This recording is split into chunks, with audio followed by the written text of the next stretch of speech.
Do you have something to share? Let everyone know about your next meeting, your need for volunteers, or your fundraising event on the Rogers TV Community Billboard. Send us your words and we'll bring them to life on Rogers TV and rogerstv.com. When it's time to spread the word, go to rogerstv.com to add your announcement to the Community Billboard.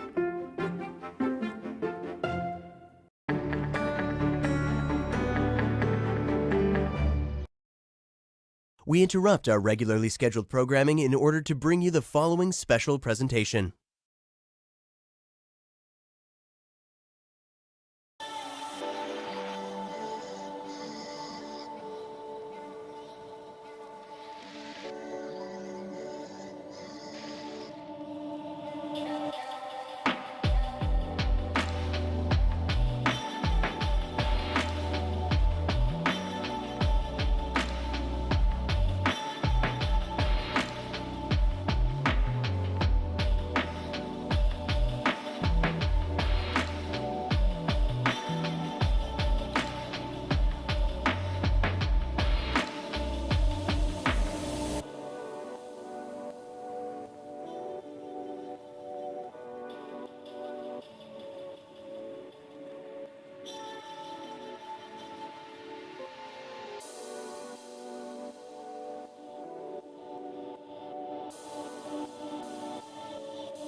Good afternoon, everyone, and welcome to today's update on COVID-19 in New Brunswick. Bonjour tout le monde et bienvenue à cette mise à jour sur le COVID-19 au Nouveau-Brunswick. Les porte-paroles aujourd'hui sont le médecin hygiéniste en chef, la Dr. Jennifer Russell, et le Premier ministre Blaine Higgs. Speaking on behalf of the province today are the Provincial Chief Medical Officer of Health, Dr. Jennifer Russell, and Premier Blaine Higgs. Dr. Russell.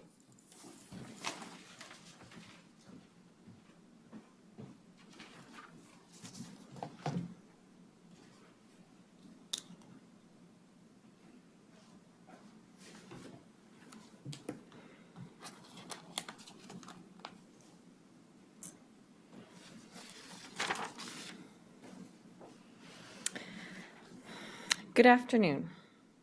We are approaching the Easter weekend, and under normal circumstances, this would be a time for fellowship and family, with gatherings and celebrations across the province. But these are not normal circumstances. This is not the time to visit your families or attend church services, indoors or out. It is not the time for ATV rallies or river runs or other gatherings that traditionally take place on Easter weekend. It is the time to stay home, in your home, because staying home will save lives. Ce n'est pas le temps de visiter votre famille, ni d'assister à un service religieux, que ce soit à l'intérieur ou à l'extérieur. Ce n'est pas le temps de prendre part à un rallye de VTT, à une descente de rivière en canot ou à tout autre type de rassemblement de masse qui a habituellement lieu pendant la fin de semaine de Pâques. C'est le temps de demeurer chez nous, chez vous, dans votre propre maison. En effet, demeurer à la maison permettra de sauver des vies. This is hard advice to follow, and I do understand that. The temptation to gather with friends and loved ones will be great this weekend. Long-standing traditions have to be set aside. You may think it's just my family or it's just my friends, but the COVID-19 virus may be an uninvited guest at your table, brought along by someone who has only mild symptoms or no symptoms at all. Don't let that happen. Today, there are 3 new confirmed cases of COVID-19 in New Brunswick, and this brings our total to 108. The new cases are as follows. In Zone 3, the Fredericton region, 2 individuals aged 60 to 69. Zone 6, Acadie-Bathurst, 1 individual aged 80 to 89. We are continuing to take steps to manage the impact of COVID-19 pandemic. One important action being taken is to ensure we have a safe and reliable supply of pharmaceuticals for those who need them. I know there are many people out there doing essential work for New Brunswickers, and we truly appreciate your efforts. Vous pouvez penser que ce n'est pas grave parce qu'il s'agit de membres de votre famille ou de vos amis.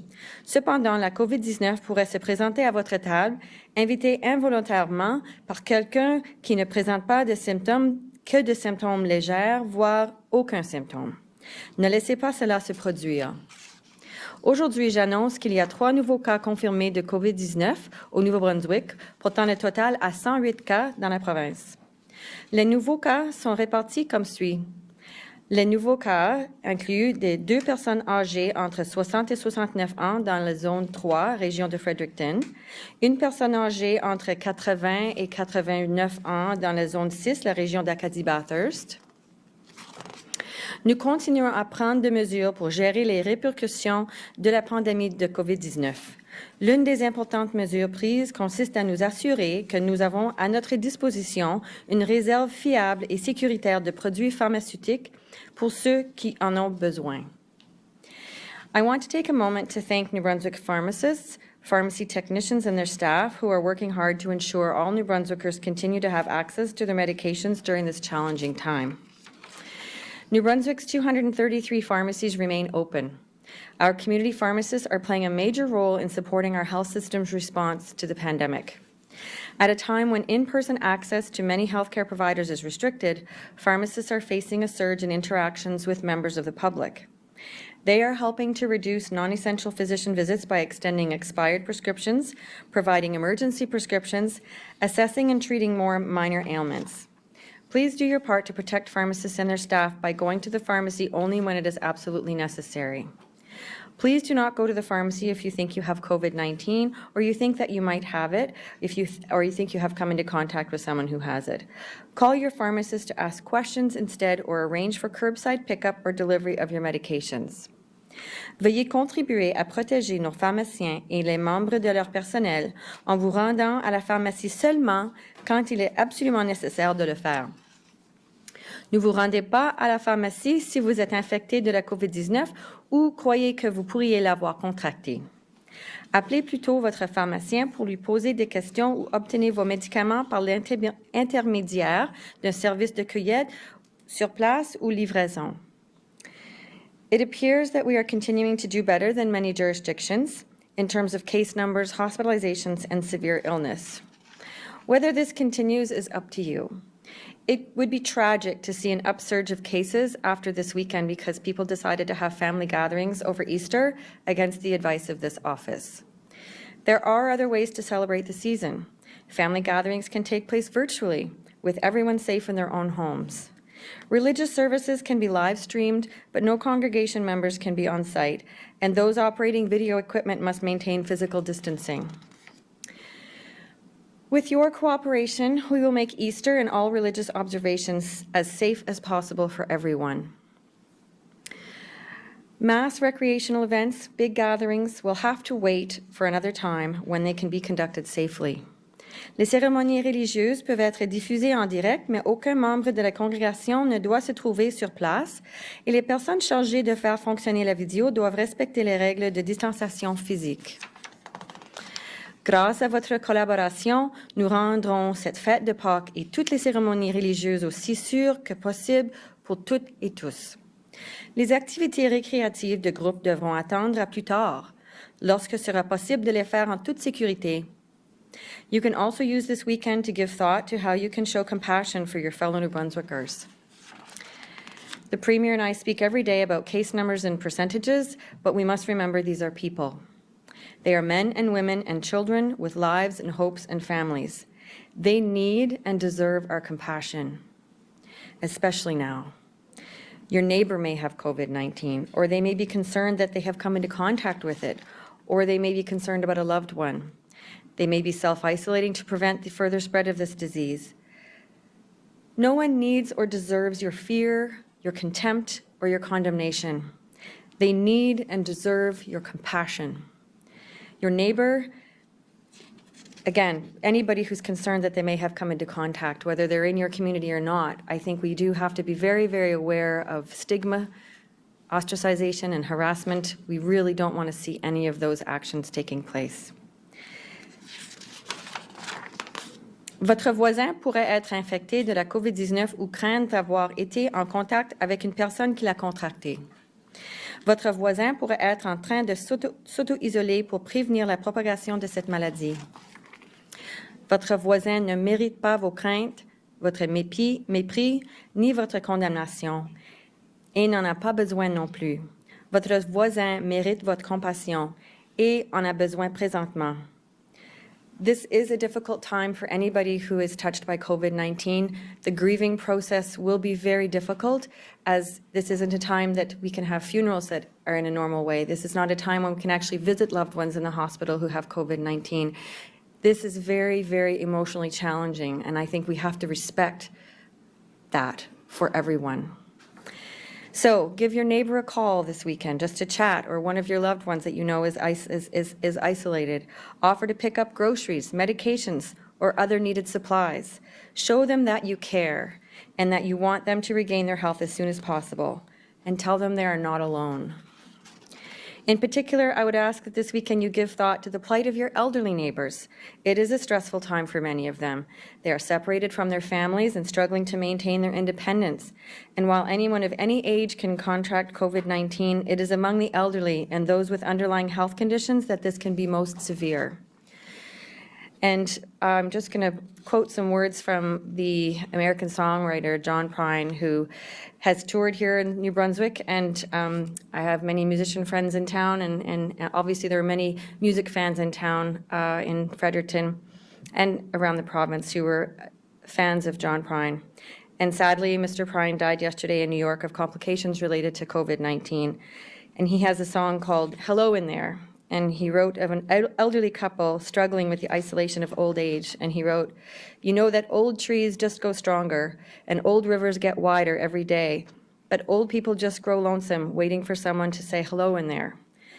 This weekend, be that someone. Pick up the phone and say hello in there to a neighbor in need, or drop off something on their doorstep. Show compassion to your fellow New Brunswickers in this stressful time. I promise you, you will be glad you did.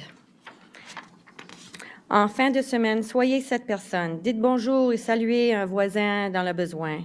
Faites preuve de compassion et l'égard de vos citoyens du Nouveau-Brunswick en ces cas difficiles et stressants. Je vous garantis que vous serez heureux de l'avoir fait. Merci beaucoup.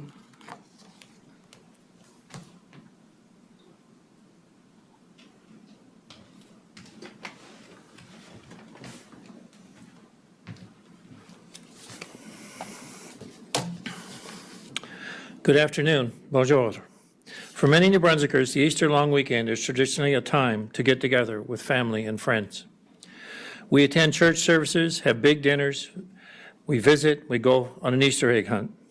This year must be different. Lorsque vous quittez la maison pour acheter des produits comme l'épicerie, rappelez-vous de choisir une seule personne de votre maison qui sera le commandateur désigné lorsque c'est possible. I understand that for some, it isn't always possible to leave your children at home. If you see someone shopping with a child, please be kind and remember that you don't always know the situation another person is experiencing. The majority of people are doing their best and doing the very best they can during this challenging time. It is very important, however, that we obey the directives set out by public health. The impact if people don't obey the rules, if people don't stay home and maintain physical distancing, this could be catastrophic. Certains d'entre vous pensent peut-être que nous sommes trop prudents, que nous exagérons le danger. Vous pouvez voir les chiffres chaque jour, et si on se compare à d'autres endroits, le Nouveau-Brunswick se porte bien jusqu'à présent. Our numbers may not feel like they've increased that quickly. You might think that we have this handled, but now is not the time for complacency. We cannot be complacent.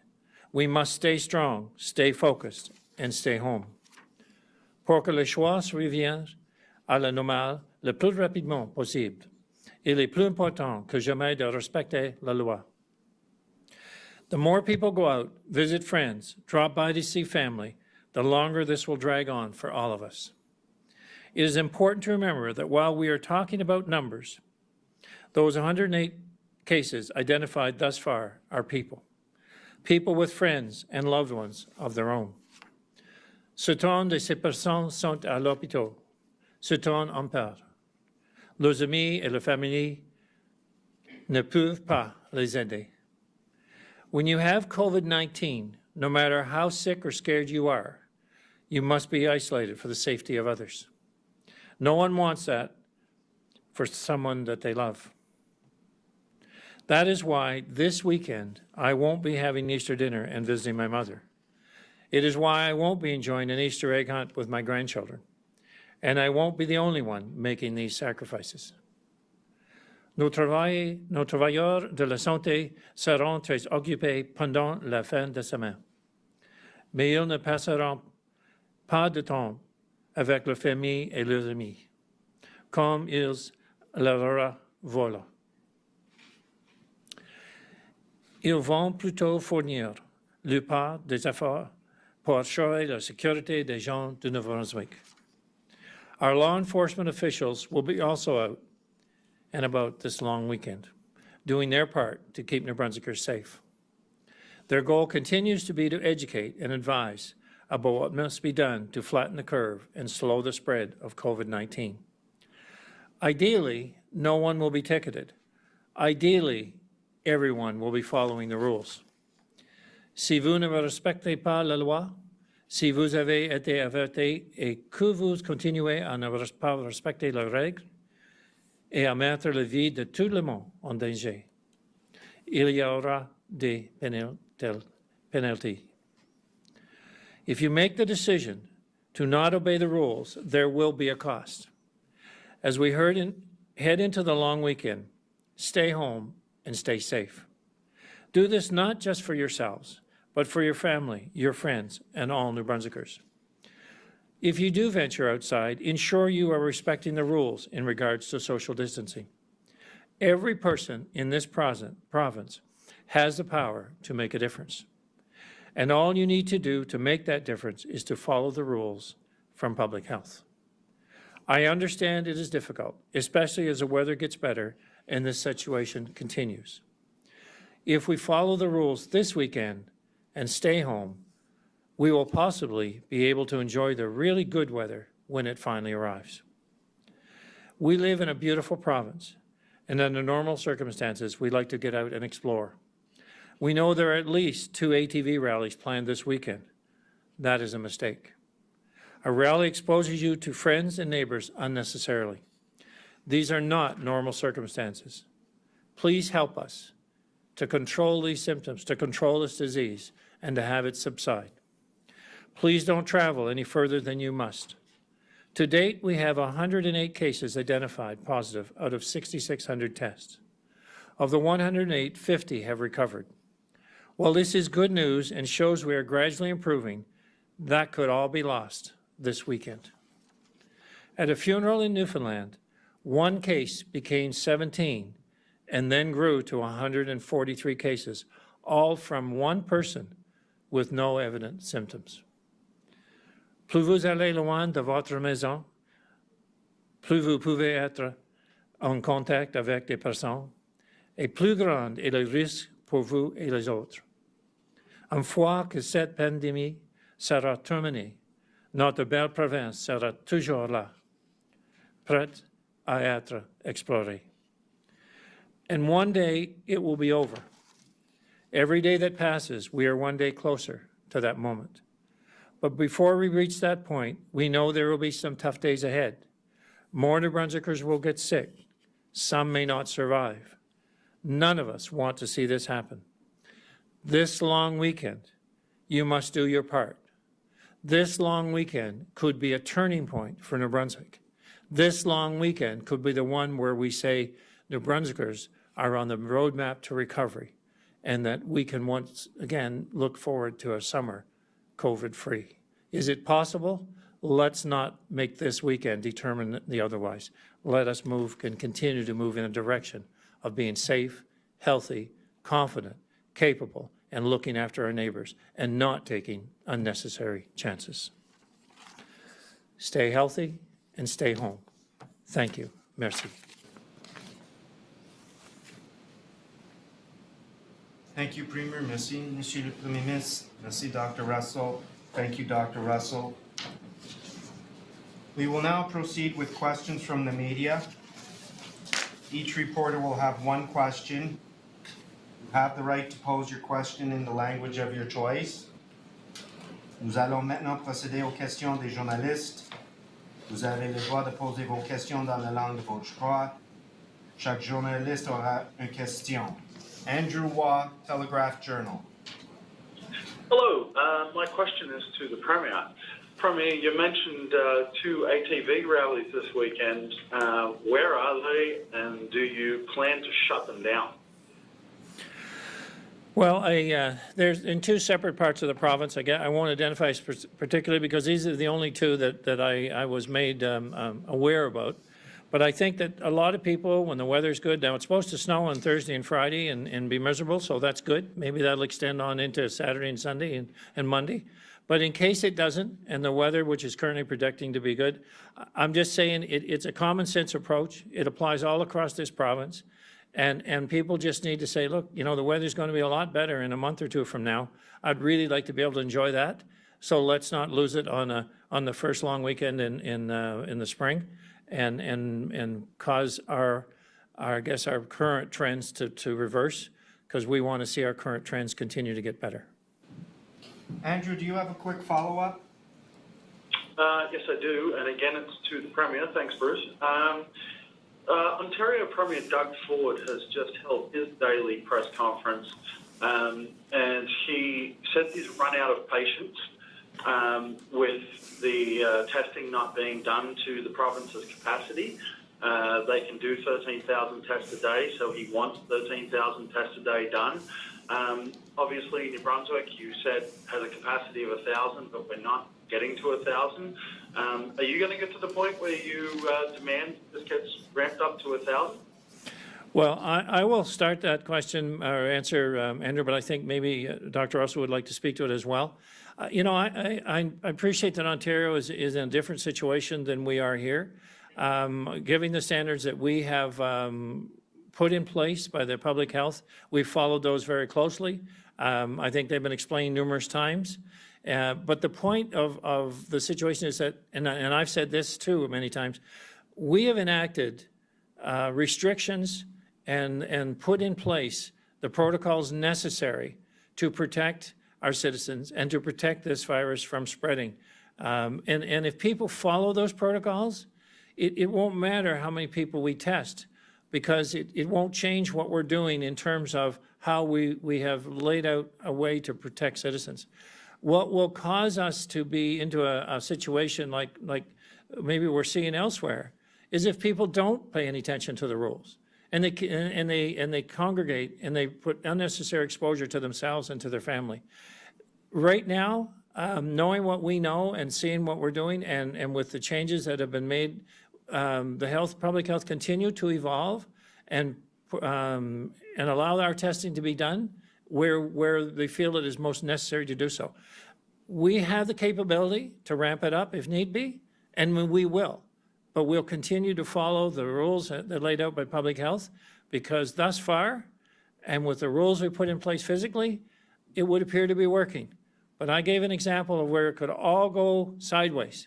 And the last thing that people cannot do is think, oh, this is over, or become complacent, because it just takes one or two people that are positive to infect an entire community and in one single event.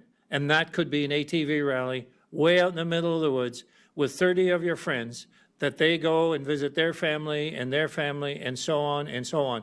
And out in the middle of the woods, you're thinking, how nice is it here in New Brunswick? We don't have to worry about this out here. Well, yes, we do right now.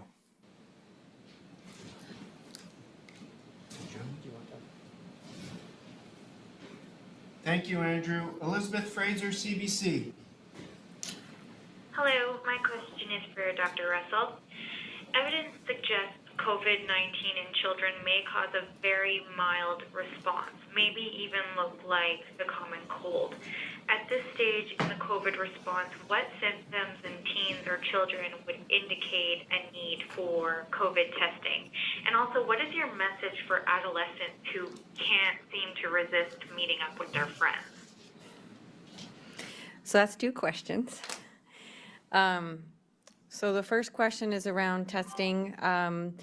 The information that we've provided to the 811 staff, they are able to take questions around symptoms. That's true.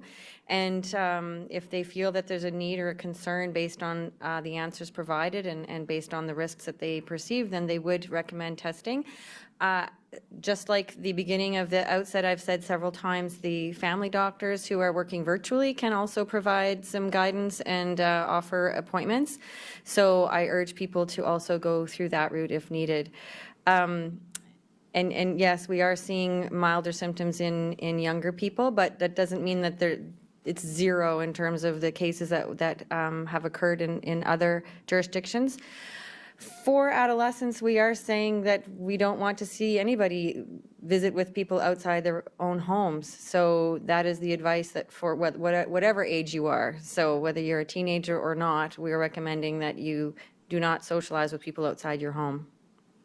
Elizabeth, do you have a quick follow-up? Yes, I do. It's for Dr. Russell. Shanix will soon be requiring employees to wear non-medical masks at work, except in situations where it's necessary to wear N94 masks.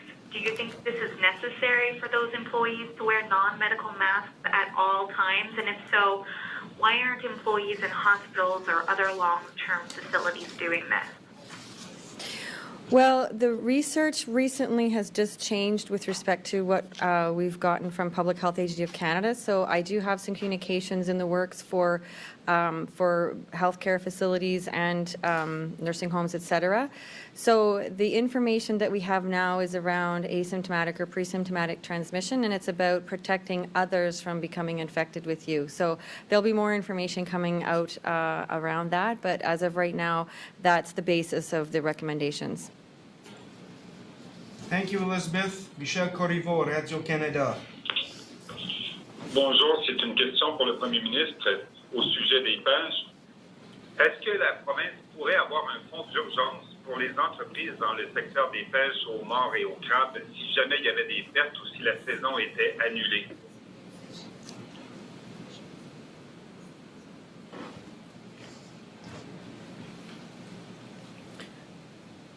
Yes, I think that's possible. I think that right now we're working with the federal government because DFO have to make the decision whether they will allow the fishing season to continue or not. And we're working with them to see what that looks like. I know in different parts of the province or in the Atlantic region, it means different things to different people in terms of lobster fishing and in some cases, export of live lobster versus New Brunswick, which is a processor. So obviously, if DFO makes a decision that, negative reflects our situation here, we'll be looking for compensation for the fishers for that industry. Merci. As-tu un suivi, M. Corriveau? Oui, M. McFarlane. C'est pour M. Higgs toujours. Alors, si les usines n'engagent pas tous les travailleurs habituels, là, je parle des usines de poissons, de transformation de fruits de mer, donc, et si les usines ferment carrément, est-ce qu'il y aura de l'aide pour les travailleuses et les travailleurs d'usines?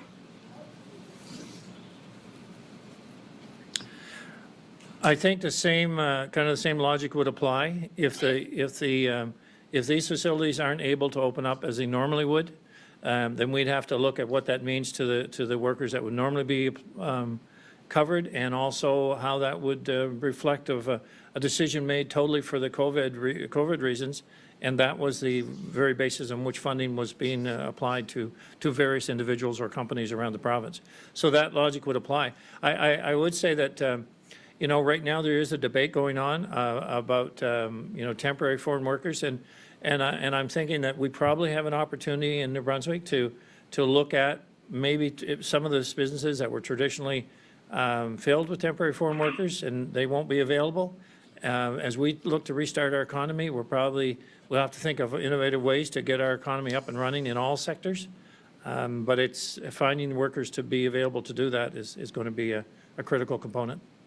Thank you. Merci, Michel. Vicky Hogarth, Merci. Charlotte County TV. Thanks, Bruce. My first question is for Dr. Russell. First community transmission COVID-19 patient in New Brunswick is now speaking out about her experiences. She claims to have been self-isolating, practicing good hygiene, and only going out to walk her dog when she caught the virus. And obviously we know that non-porous surfaces such as countertops and doorknobs transmit the virus better. But is it possible for porous materials like pet fur to transmit COVID-19, say if a person pets your dog while you're on a walk?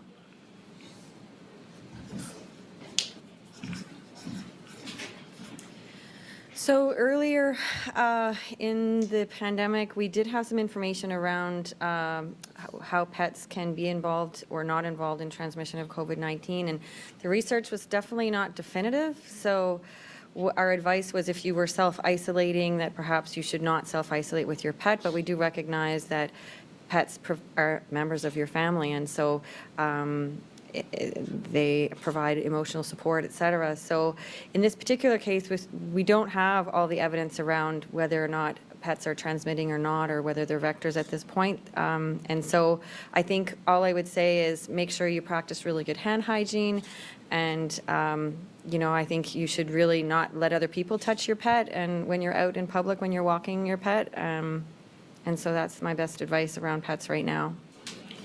Thank you. Vicky, do you have a follow-up? Yes, thank you. It's for the Premier. Premier Higgs, approximately how many Canadian nurses from New Brunswick work across the border in Maine? And have you spoken to Senator Collins recently?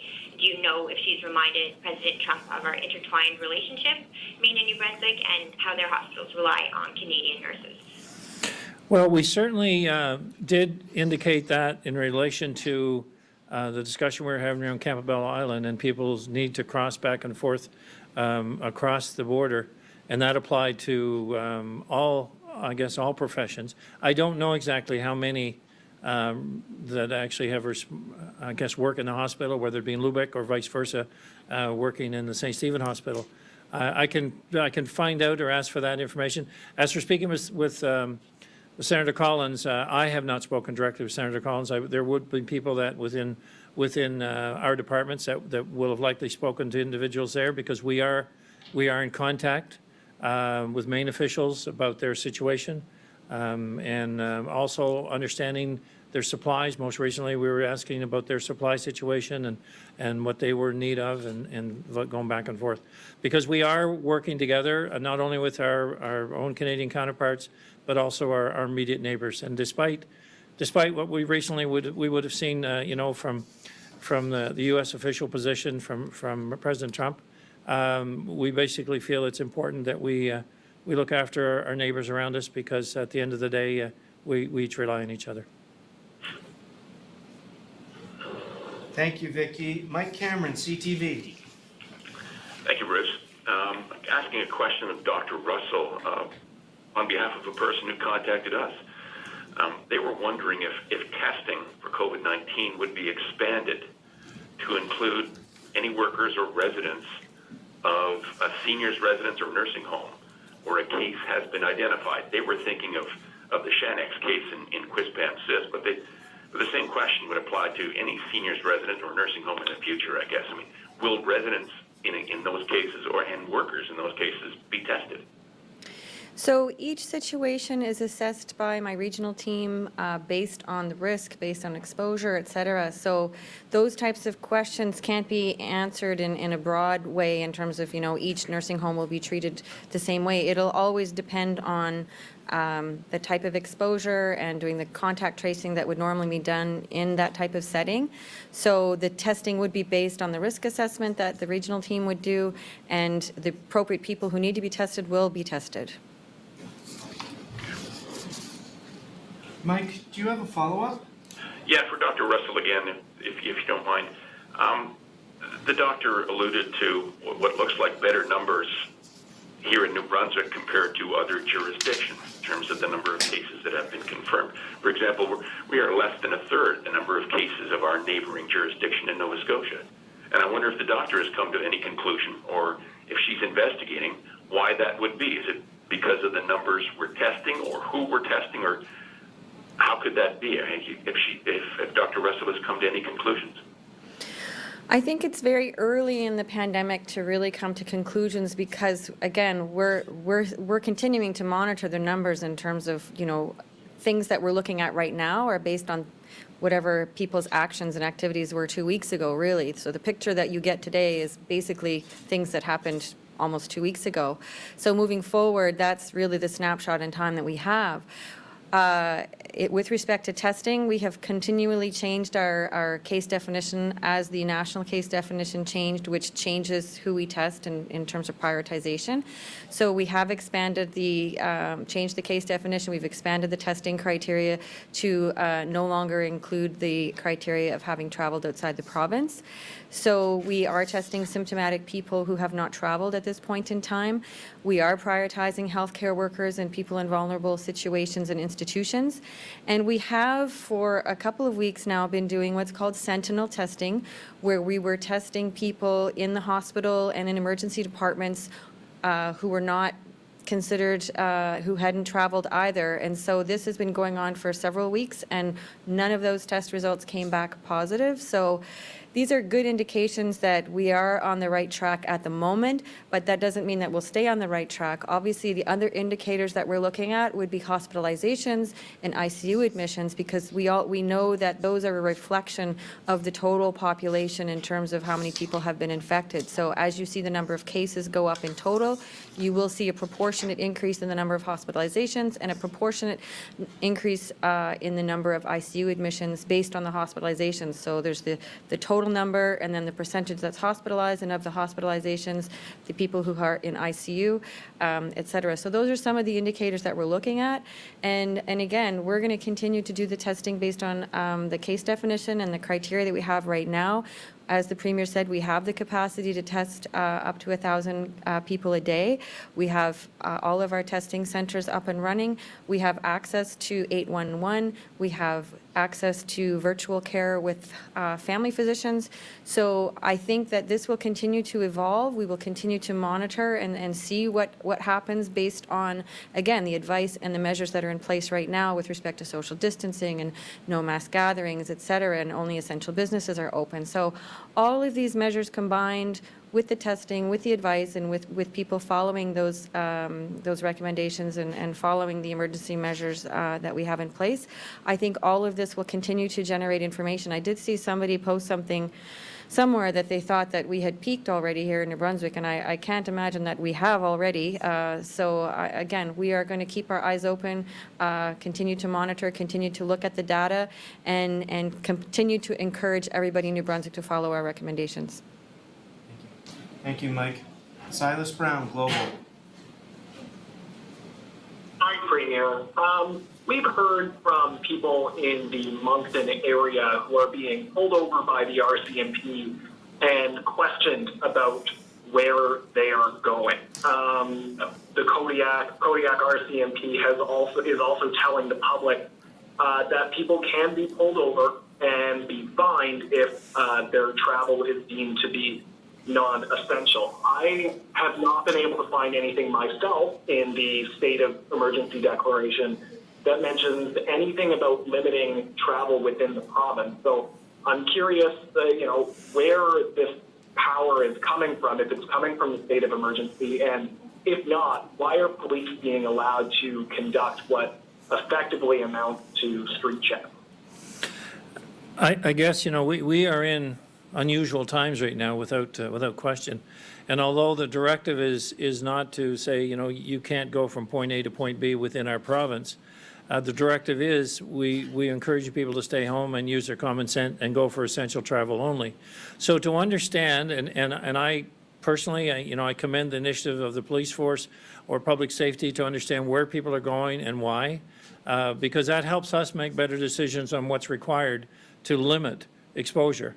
So if they find out, and I think there's been cases where people have crossed through communities and I think crossed some of our borders or tried to initially, maybe just for a coffee, and that's not an essential service. Maybe some think it is, but basically right now it's not. And I think so. For me, I'm saying the more understanding we have of where people are going, because we're getting a lot of questions from different communities to say, we don't want these people in our community. Well, I don't want to start putting borders up around communities, and right now we don't have a need to do that. But if people don't use their judgment and they're going into a community unnecessarily because they don't live there, and yet they're exposing people there, or they could themselves be exposed, why would you do that? Why would you put yourself at risk, or why would you put others at risk at a time like this? So the more information the safety officers can glean from stopping people, I'm not going to complain about it. I'll just look forward to hearing more about what's happening and do we need to do more to prevent it. Thank you. Silas, do you have a follow-up?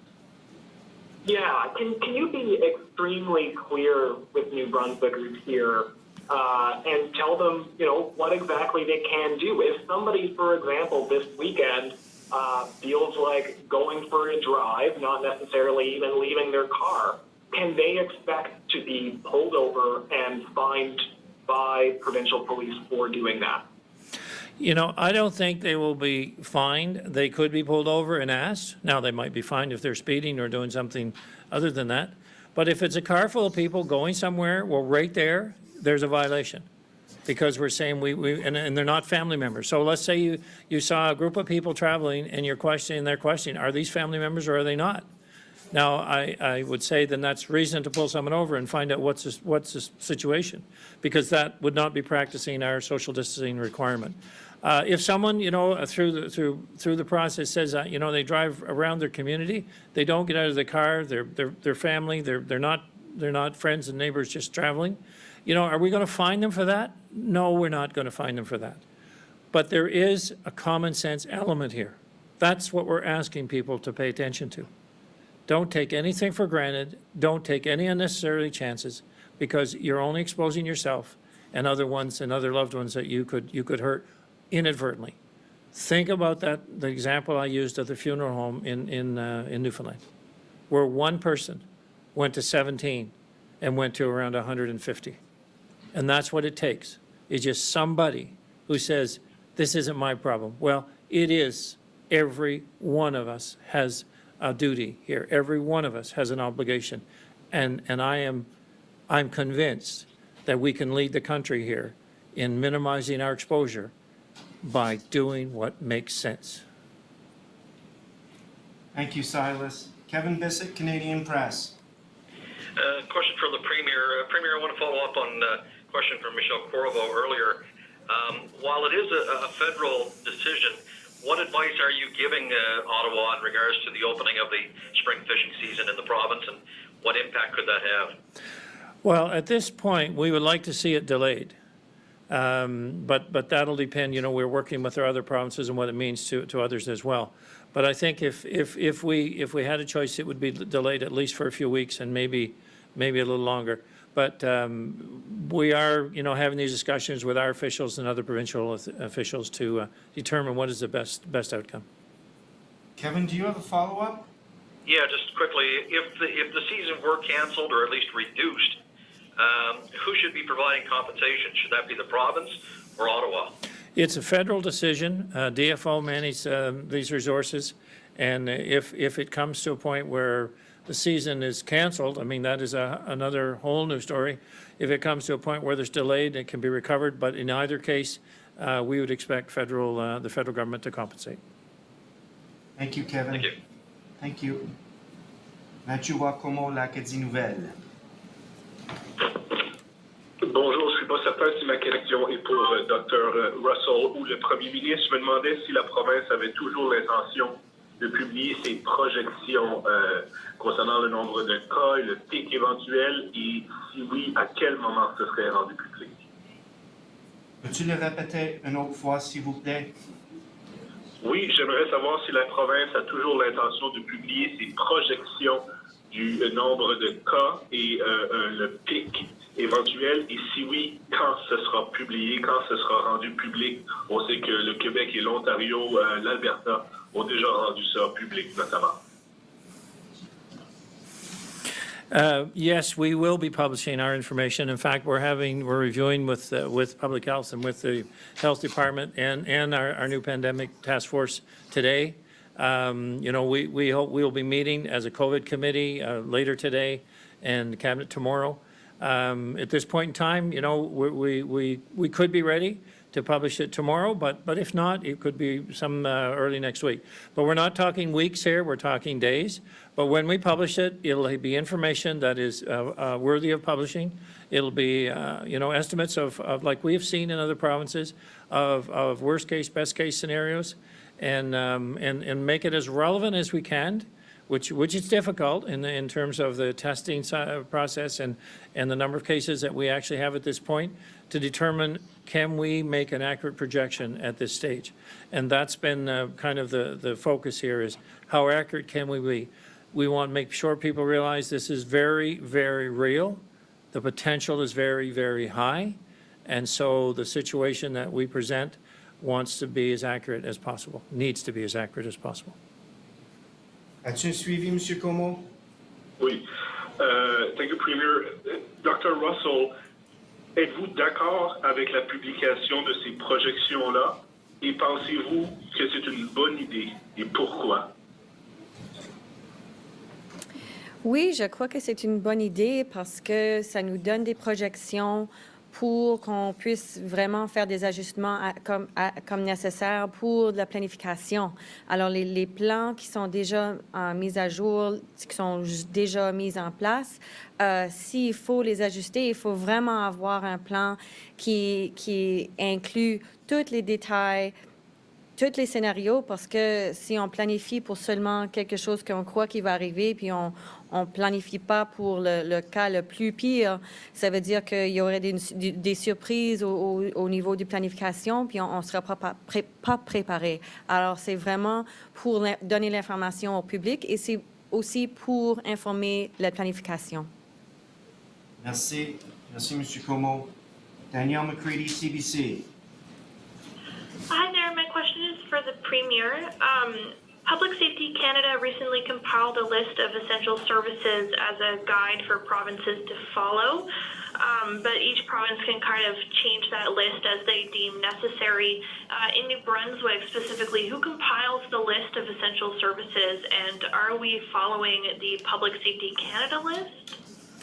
So I can't give maybe an accurate statement on the current list and how we're following that, but certainly the list that we are following today was a combination effort from public health, from our health department, from our public safety office. So it was a combined effort looking at actions taken, around the world and in other jurisdictions, and basically following a protocol of what could have the greatest impact to reduce spread and to reduce, kind of a combination of reducing impact while at the same time ensuring that we could maintain both a financial capability, a health capability, and a resemblance of daily activity that people could live with.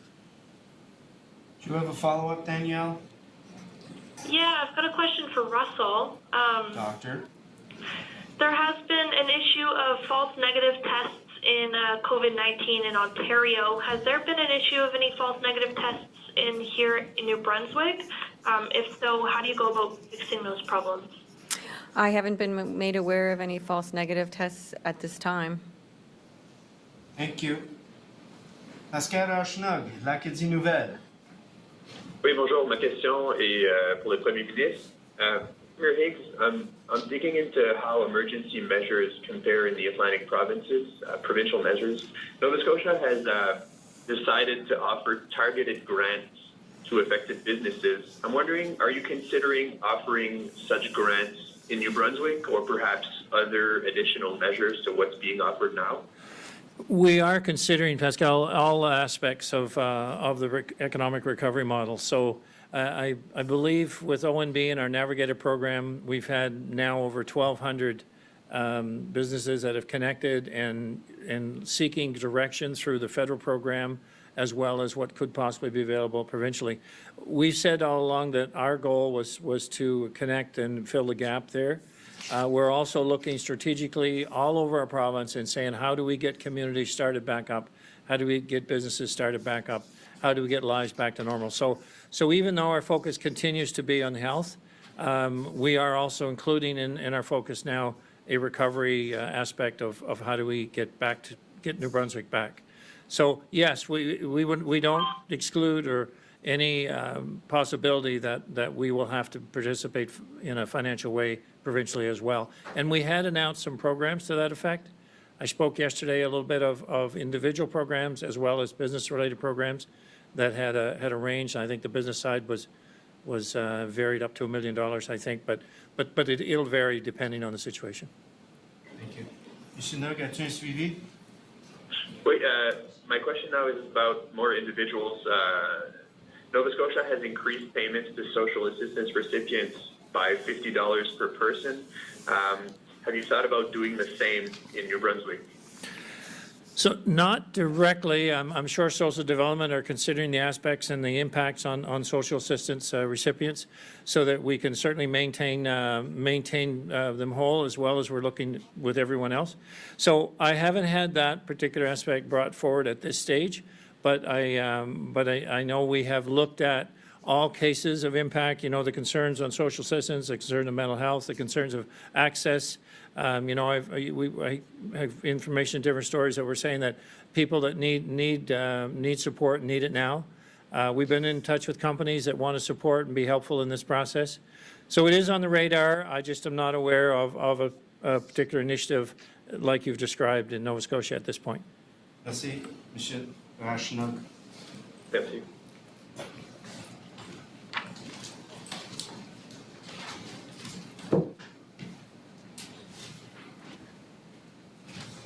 That concludes today's update. Thank you. Voilà la fin de notre mise à jour. Merci beaucoup.